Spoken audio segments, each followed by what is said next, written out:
Okay, let's unpack this AI Daily News Digest from May 7th, 2025. It looks like quite a busy day in the AI world. Absolutely. Seems like updates are coming thick and fast.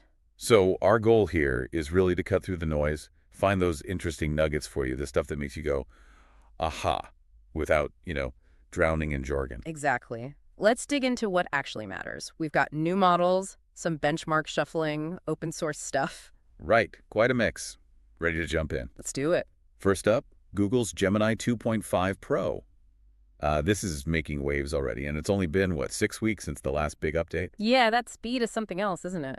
Pretty typical now for these big players. And the big thing seems to be improved multimodal stuff, specifically image to code. That's the highlight, yeah. People are comparing it to that teal draw demo moment from last year. The potential is huge there. Right, just imagine taking a picture, like a sketch, and getting usable code straight out of it. Exactly. It could, seriously speed up development. Think prototyping, someone has a visual idea, boom, they get a code starting point much faster. And performance-wise, it apparently snagged the top spot on the Arena coding leaderboard. It did, yeah. Reportedly even beat their own Sonnet 3.7 in coding benchmarks. Well, that's quite a statement. Pretty significant leap then. It suggests real progress, definitely. Though, leaderboards are specific tests. We always have to keep that in mind. Sure. And we're also hearing it top the WebDev Arena leaderboard, which others like O3 and Claude couldn't quite manage. That points to a specific strength in web development tasks, at least in those benchmark scenarios. Whether that translates perfectly to all real-world web dev, we'll see, but it's promising. And beyond the benchmarks, users are apparently noticing real practical improvements, like in creative writing. Less repetition, better understanding of prompts. Yeah, and those qualitative things are often what you feel most as a user, right? Less repetition, actually getting what you asked for. That makes a big difference for, say, drafting emails or even writing fiction. Definitely. Oh, and there was that funny internal name detail. Gemini 2.5 Pro Preview 0506 for release use at the zone. Matt's fixes approved, too. Huh. Yeah, you saw that. It definitely gives you a little behind-the-scenes glimpse, but sounds like they were really pushing to get it right. Maybe some last-minute tweaks. Makes you wonder. And the rollout started on Vertex AI, then AI Studio. Suggests a staged release, which is smart, really. Lets them monitor performance, catch any bugs before it goes wide. Standard practice. Okay. One point people are discussing, though, is the main example Google used generating a fractal algorithm. Some folks are saying that's maybe not the hardest task for a top model. That's a fair point. Fractals are visually cool, but mathematically they're pretty well defined. The real test will be how it handles messier, more complex, less structured problems. Right, the real world stuff. Still, some users are apparently claiming it feels better than, say, most GPT models in just practical day-to-day use. Those early anecdotes are always interesting. But yeah, individual experiences vary so much depending on the task, the prompt. We'd need more rigorous, broad comparisons for a definitive verdict. Gotcha. Okay, let's move on. Alibaba's Qwen 3. This is a whole family, right? Different sizes. Exactly. From tiny, like 0.6 billion parameters, all the way up to a pretty hefty 235 billion. That range is key. Why is that? Well, it means you can pick the right tool for the job. A small one might run on a phone. The big one needs serious hardware. It allows tailoring AI to specific needs and, crucially, available resources. Makes sense. And it's making noise in coding, too. The big one, Qwen 3 235D A22B, is apparently the top open model for competitive coding. On LiveCodeBench, yeah. And reportedly matching a 4 Mini's performance in that specific area, that's really impressive for an open source model. Wow, matching a proprietary model like a 4 Mini in competitive coding. That's a big deal for the open community. Absolutely. It shows open models are really catching up, even in very demanding tasks. And community feedback seems positive, too. Arena votes put the latest Open Qwen 3 in the top 10. Number 1 in math, number 4 in coding. That suggests it's not just a coding one-trick pony. Strong math performance points to solid reasoning capabilities as well. It seems quite well-rounded. Okay. And looking at the smaller versions, people were talking about the 14B one. It's currently like 9 GB, but there's potential to shrink it down below 1 GB using distillation. Yeah, model distillation. It's a super important technique. If they can shrink it that much without losing too much performance, that's huge for accessibility. Running powerful models on, regular laptops or even smaller devices. That would be a game changer. There's also this interesting comparison being made. Qwen versus Google's Gemma 3. Oh, right. What's the chatter there? Seems like Gemma 3 is maybe stronger on general knowledge, but Qwen both 2.5 and this new 3 is better at reasoning, but maybe knows slightly less factual stuff, and Gemma 3 might hallucinate more. Huh. That's a fascinating trade-off. Knowledge versus reasoning, it really highlights how different models develop different strengths. You might choose one over the other depending entirely on your specific use case. Exactly. And people are also figuring out the VRAM needed, the graphics card memory for all these Qwen 3 sizes, sharing tips on how to run them, even the bigger ones, on consumer GPUs with quantization techniques. Right, reducing the memory footprint. The fact that the community jumps on this immediately, figuring out how to run these things on normal hardware, that's what really democratizes this stuff. It's great to see. Definitely. Okay, switching gears now. Completely different area. Music generation. AC Step. A new open source model. Yeah, 3.5 billion parameters. This is a really exciting space, creative AI, and open source in music could spark a lot of innovation. What's catching people's eye?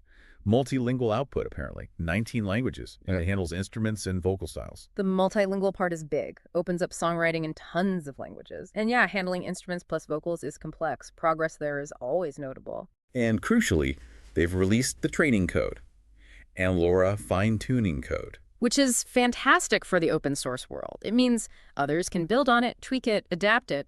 That's how these things really evolve and improve. And it's fast.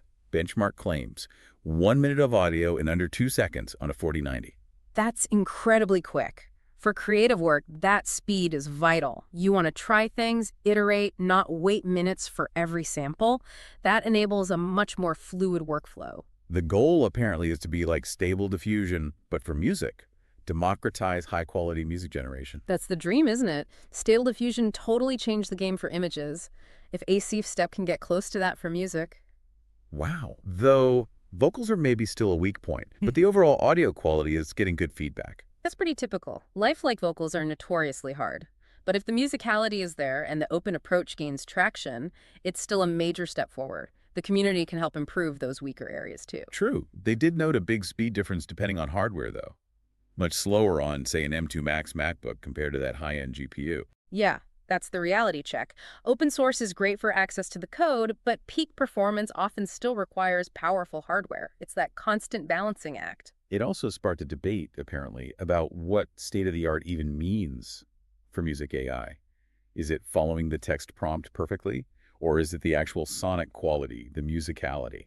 That's a fundamental question.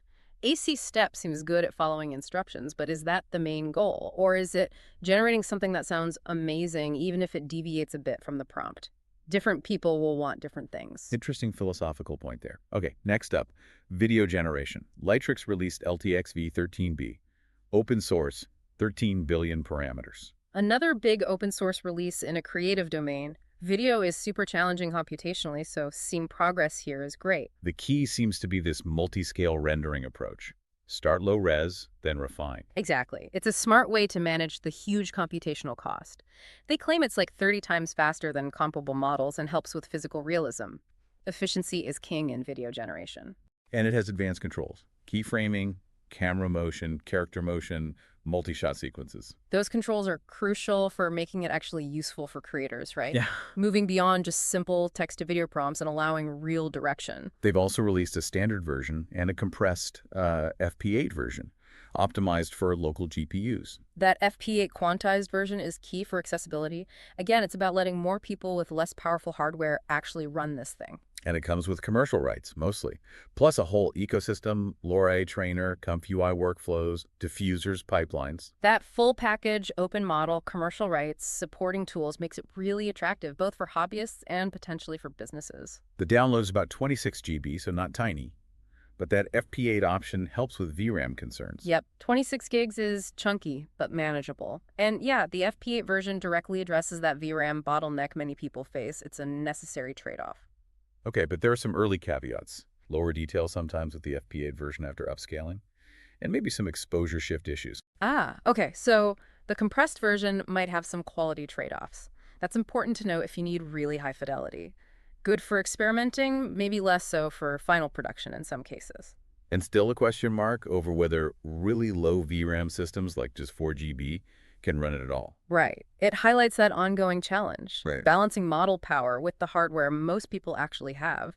Even with optimizations, there are limits. Okay, one last one, mainly for the developers listening.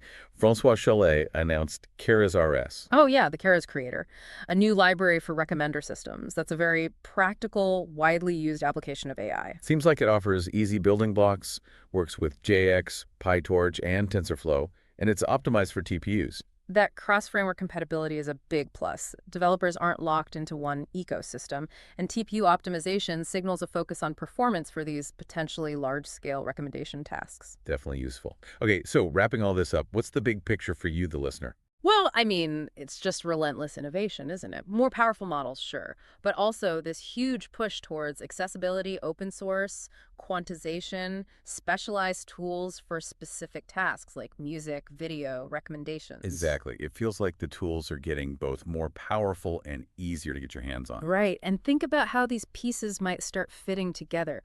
This is where it gets really exciting. Yeah, like imagine using that Gemini image to code thing to quickly mock up an interface for a music recommendation app you're building with Keras RS. Or using LoRa to fine-tune that LTXV video model to create a really unique visual style for, I don't know, music videos generated with ASAP. Hmm. The combinatorial possibilities are multiplying. Totally. And obviously this deep dive just scratches the surface, right? Each of these could be explored way deeper. What stood out most to you listening? What questions does it raise? It's definitely just the start of the conversation. The momentum is incredible, and the tools are becoming much more available. So here's a final thought to leave you with. As these AI models get more powerful, more specialized, and more accessible, could we be heading towards a future where almost anyone can become like a hyper-competent creator or problem solver, even without deep technical training beforehand? Something to chew on.